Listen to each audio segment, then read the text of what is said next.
Afternoon, my name is Kevin Howe. This is my week 3 discussion post for ITL 512. The first question is, was learning to read hard or did it come easy for me? Actually, learning to read was very difficult for me. I was a very slow reader, and I think since I read slow, it caused a lot of embarrassment for me in the school setting, and kind of gave me a lot of anxiety around reading.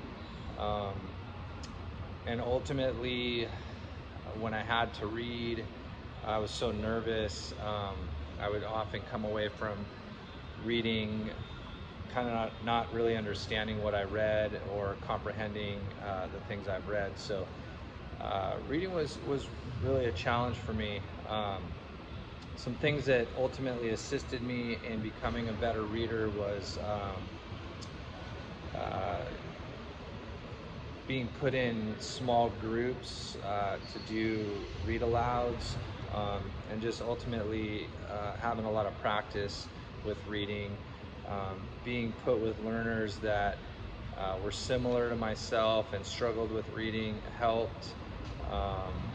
It took a little bit of the pressure off, and I was able to kind of become more proficient at reading.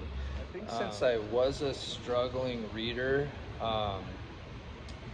it actually helps me with my students, the present students I have, and then obviously students I'll have in the future. I have a certain amount of empathy and compassion for struggling readers, and the students I work with are mainly special ed students right now, and a lot of them do struggle with reading, so I can relate. It's just, yeah, like I said, I think I'm glad that I struggled with reading and I understand it, so I can kind of see it from a struggling student's point. The books I enjoyed reading as a young learner was Indian in the Cupboard. It was written by Lynn Reed Banks.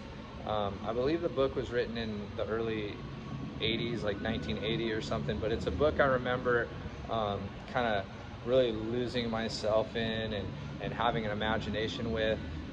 It's about a young boy who receives a figurine Indian and as a gift for his birthday, and then a cupboard from his brother, I believe. And I just remember, like, the Indian comes alive, and there's a lot of like fantasy, and I remember thinking how cool it would be to be able to kind of make young, small figurines come to life or whatever. So it was a very cool book for me, and like one of the first ones I remember really understanding or having a relationship to. I think it's very important for students to relate their own lives to a book they're reading. I feel like you can connect more with it and ultimately comprehend better.